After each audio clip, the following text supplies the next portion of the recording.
O universo é de fato inteligível, mas quanto mais o estudamos, mais complexo e enigmático se revela. Nós, seres humanos, vivemos dentro de determinados limites. Quanto mais nos aproximamos do horizonte, mais descobrimos que a superfície não é plana. Por isso, os cientistas precisam constantemente buscar novas lógicas e questionar o já estabelecido. Afinal, e se, como bem escreveu Shakespeare, há mais coisas entre o céu e a terra do que imagina a nossa vã filosofia?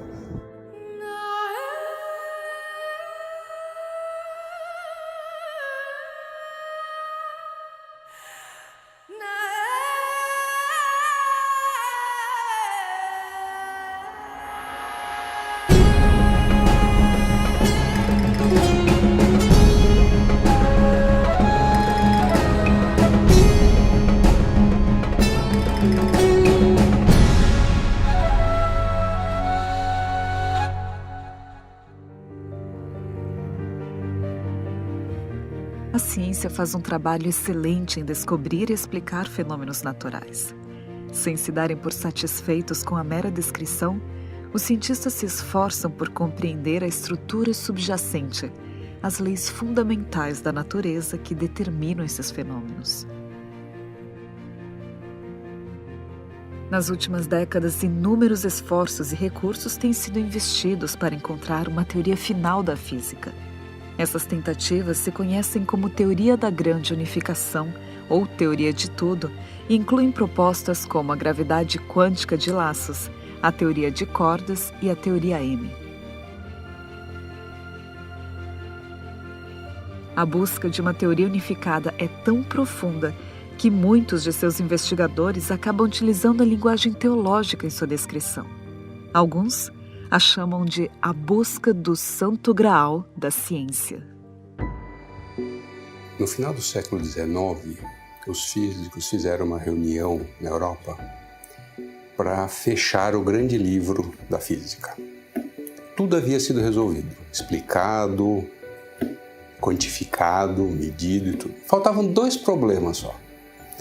O primeiro problema era a questão da radiação do corpo negro. Imagina um forno de uma usina siderúrgica, tem aquele forno, aquele buraquinho onde você coloca as coisas lá e lá dentro está quente. Era explicar a luz que saía daquele buraquinho. Parece simples, mas ninguém conseguia explicar aquilo. O outro problema era o efeito fotoelétrico. O efeito elétrico das células fotoelétricas que aquecem a nossa água, geram energia elétrica. Também ninguém conseguia explicar isso aí. O primeiro problema foi resolvido por Planck, que propôs o início do que se tornou a mecânica quântica, tá? A física que explica tudo que é pequeno, abaixo do tamanho do átomo. O segundo foi explicado por Einstein, e tanto que Einstein não ganhou o prêmio Nobel pela sua teoria da relatividade mais famosa, mas por conta de explicar o efeito fotoelétrico. A solução desses 2 problemas deram origem a 2 áreas da física que vieram para destruir todas as certezas que existiam anteriormente. Uma delas é a mecânica quântica, que trata de tudo que é pequeno, em escala atômica subatômica, e a relatividade, que trata do que é tudo grande, extremamente massivo, gigantesco, distante e rápido. Esses 2 mundos são 2 mundos completamente malucos, para falar em português bem claro, tá? Por quê? Porque eles fogem à nossa concepção cotidiana.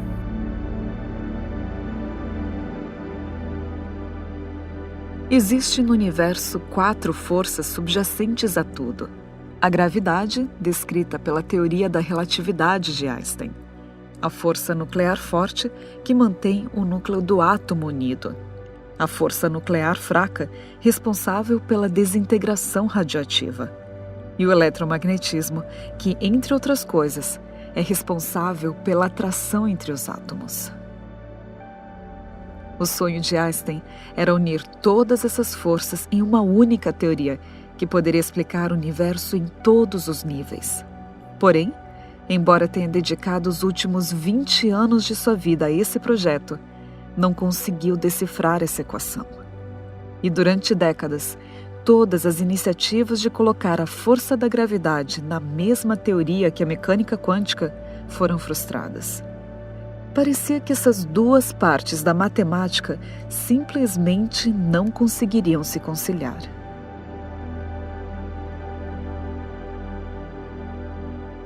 A la gente le gustaría poder explicar todos los fenómenos del universo con una sola física. Nos gustaría decir, tenemos una teoría de todo. Pero para que hubiera una teoría de esta naturaleza teníamos que incorporar por lo menos lo que ya sabemos. Nosotros sabemos que existe una fuerza que es gravitacional y sabemos que existen fuerzas nucleares, fuerzas electromagnéticas. La física debería estar en condiciones de poner todo junto en una gran teoría. Pero no hemos sido capaces de incorporar la gravitación, que para nosotros es la fuerza más conocida, con las otras fuerzas, en una gran teoría unificada. Y la gente trata desesperadamente de hacerlo desde hace mucho tiempo, sin lograrlo. La gravitación se nos escapa. Assim como os físicos no final do século XIX quiseram fechar o livro da física, hoje existe um santo graal na física, que seria a teoria unificadora. Uma teoria que pudesse explicar as 4 forças fundamentais como se fosse uma única. Tá? Força fraca e eletromagnética já foi possível fazer isso. A interação da força nuclear com a eletrofraca é possível já escrevê-las como se fossem uma só, em determinadas circunstâncias e tudo. O grande problema é a gravitação, porque intrinsecamente ela é diferente das outras.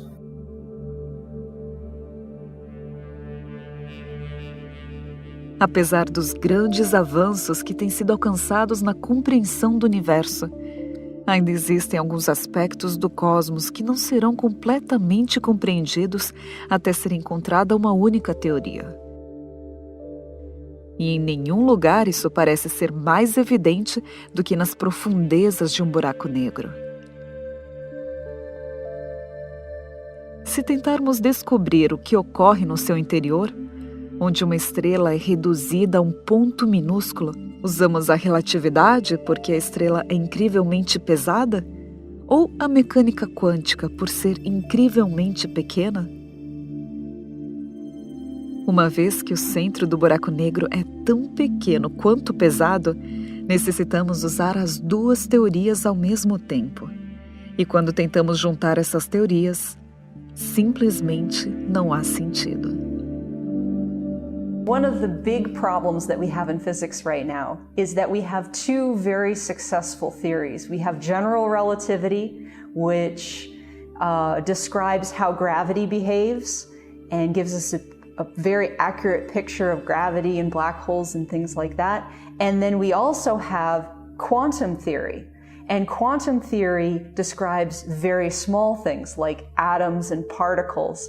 And both of these theories are very successful in their own realms, but we don't know how to make them fit together.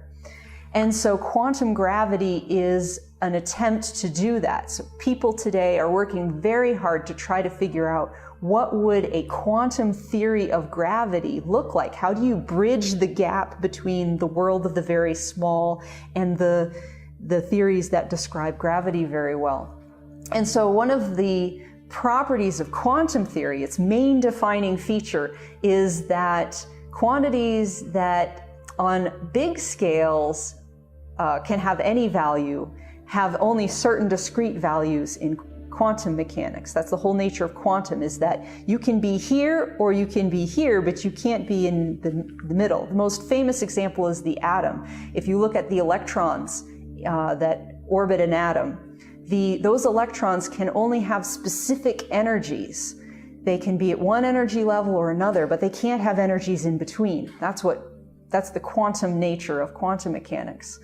And so if we were to do the same thing with general relativity, if we were to make a quantum theory of gravity, well, relativity is all about the curvature of space. It's what space looks like. So a quantum theory of gravity would say that space itself has to be quantized. You can have a smallest amount of area, but no smaller.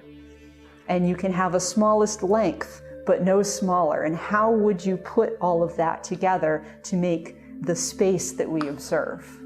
Ese problema lleva a los teóricos de la física a buscar teorías nuevas y formas nuevas de mirar el problema. La teoría de cuerdas es una de esas formas. Até pouco mais de 20 anos atrás, os cientistas entendiam as partículas como pontos, pequenos pontos. Mas o que a teoria de cordas propõe é que as partículas não são pontos, são minúsculas cordas vibrando. Cordas tão pequenas que, se um átomo fosse aumentado ao tamanho do nosso sistema solar, essa corda seria do tamanho de uma árvore média. O que é surpreendente é que essa vibração é que definiria a partícula.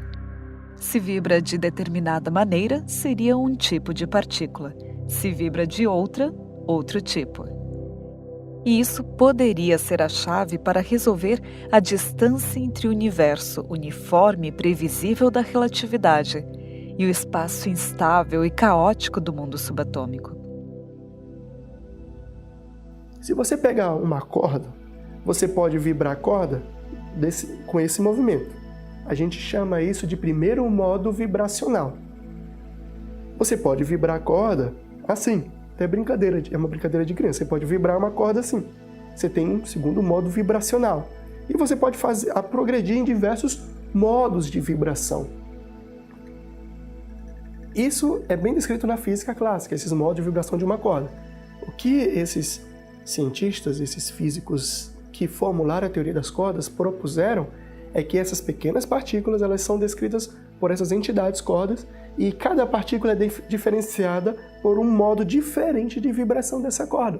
Uma partícula tem um modo, seria a representação desse modo de vibração, outra partícula outro modo, e por aí vai. De uma forma bem simples, isso é teoria de cordas. Ao se aprofundar o conhecimento do mundo subatômico, os cientistas descobriram que cada força fundamental do universo tem uma partícula. Essa partícula é responsável pela interação dessa força. Ao avançar na teoria de cordas, os físicos encontram uma equação que descrevia uma partícula sem massa. Essa descoberta foi mais surpreendente ao entenderem que esta partícula descrevia a gravidade a nível subatômico e por isso foi chamada de graviton. Mas seria esta a chave para unificar a relatividade e o mundo subatômico? E, por outro lado, ao ser uma partícula sem massa, como poderíamos observá-la? Quando você pensa em partícula subatômica, você pensa numa bolinha minúscula. É isso que a gente imagina. Mas, na verdade, essa é uma ideia que serve para a gente pensar e funciona para a gente até trabalhar em física com isso, mas não quer dizer que as partículas sejam realmente bolinhas. A mecânica quântica mostra para a gente que elas se comportam, às vezes, como ondas, espalhadas num espaço muito grande. É uma coisa muito complexa, né? A nossa mente não consegue entender alguma coisa que seja ao mesmo tempo partícula e onda. Mas os sistemas quânticos são essa mistura desses dois conceitos. Talvez a gente não tenha capacidade de entender o que realmente é. Então a gente precisa dos dois conceitos para trabalhar com isso. Cada força tem a sua partícula, cada uma das 4 forças fundamentais tem uma partícula associada a essa interação. E tem as partículas estruturais, né, que são aquelas que vão interagir.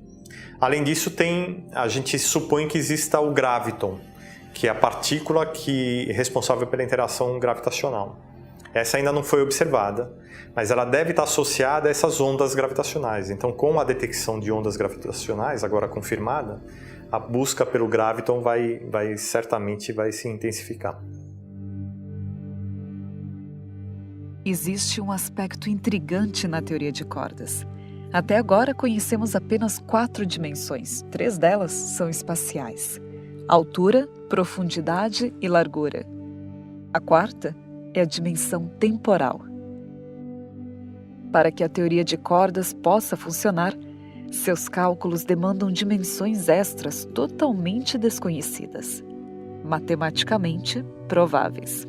Embora para alguns isso não possa ser observado, já que se tratam de dimensões extremamente pequenas, para outros a ideia de dimensões remotas pode ser mais real do que imaginamos.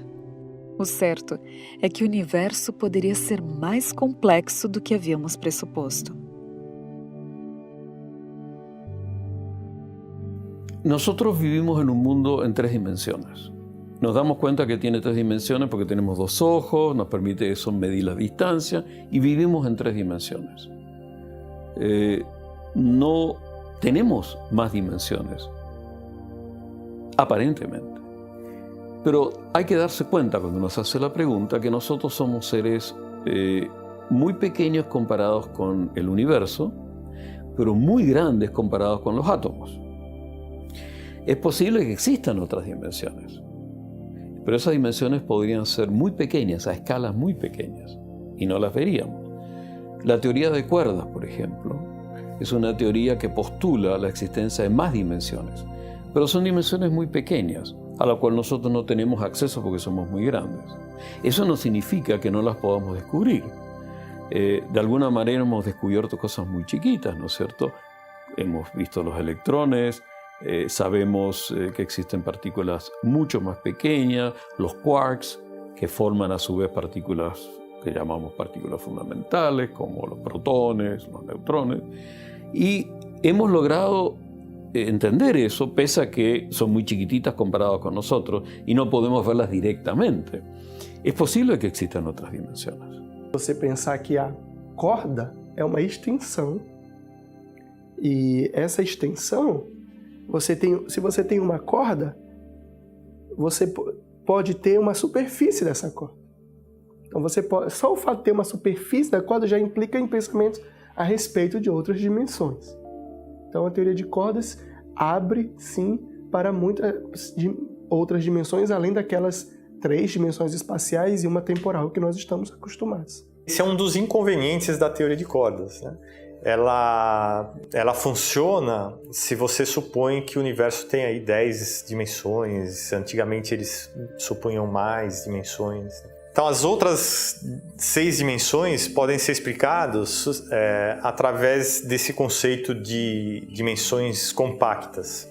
Nessa sala nós temos 3 dimensões que a gente pode observar, além do tempo.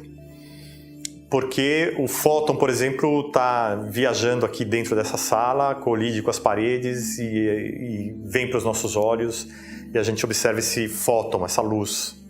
Em dimensões muito compactas, por causa de uma propriedade quântica que diz que quando o seu sistema é muito pequeno, a energia das partículas, as partículas, como elas não podem, se você não pode localizar a partícula e a velocidade ao mesmo tempo, significa que num espaço muito pequeno, a incerteza na velocidade das partículas é muito grande. Então, sistemas confinados em espaços pequenos têm energia muito grande, porque a velocidade é muito grande.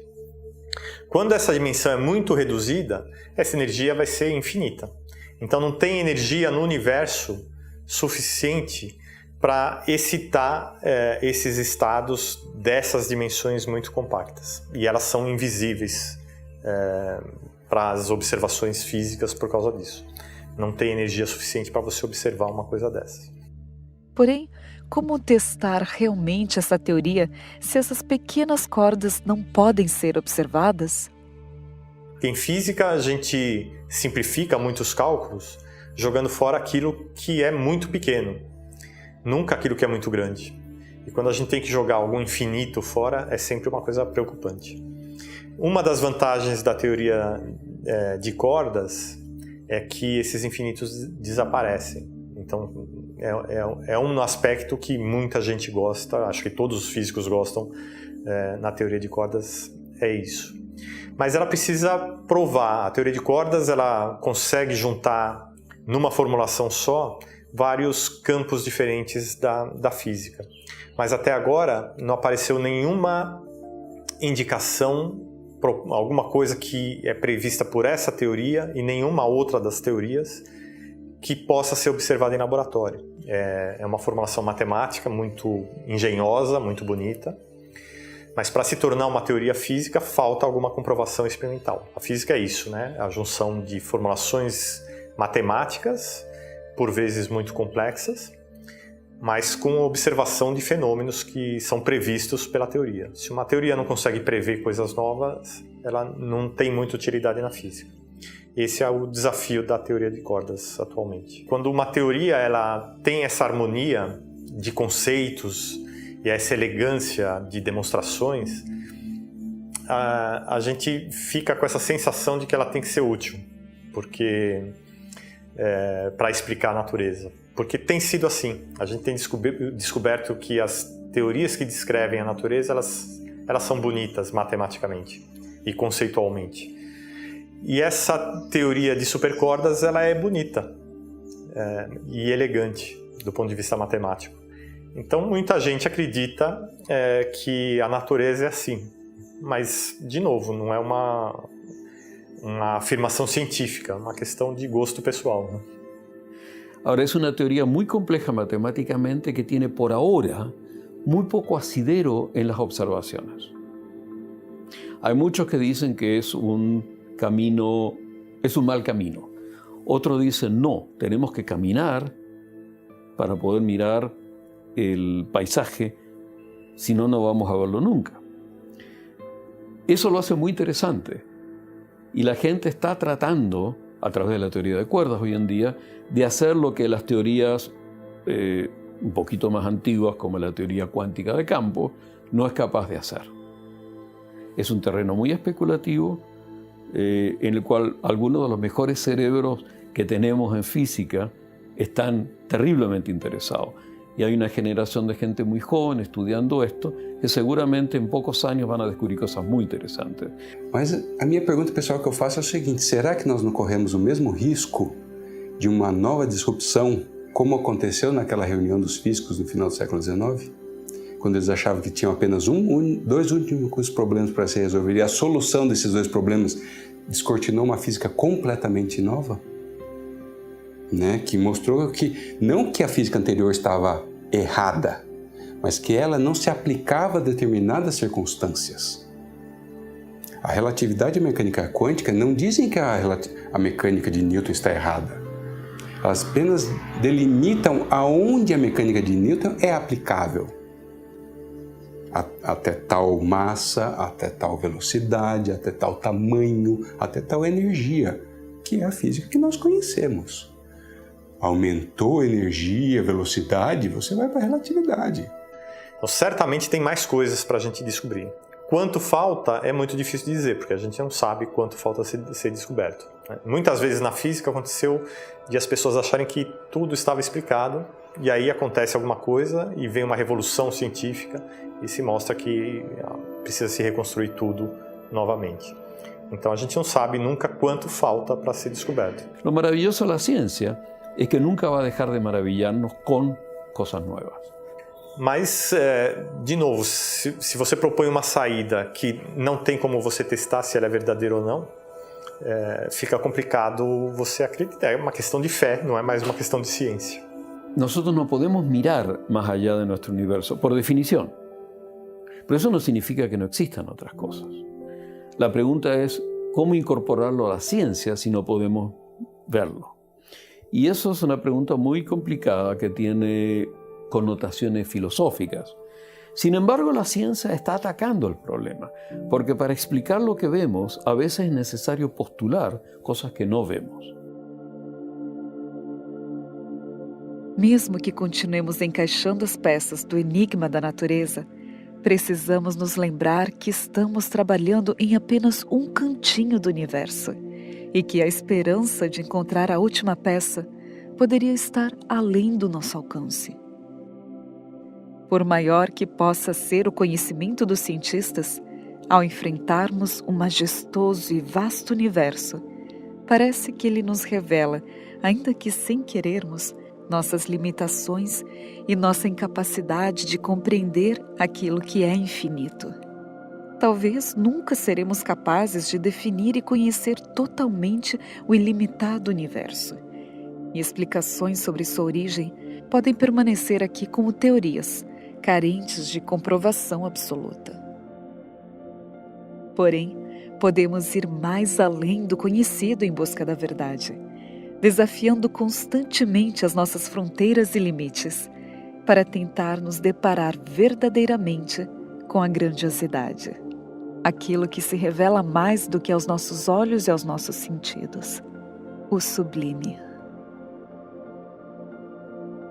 Podemos continuar crendo no que se espera, mesmo quando não podemos ver.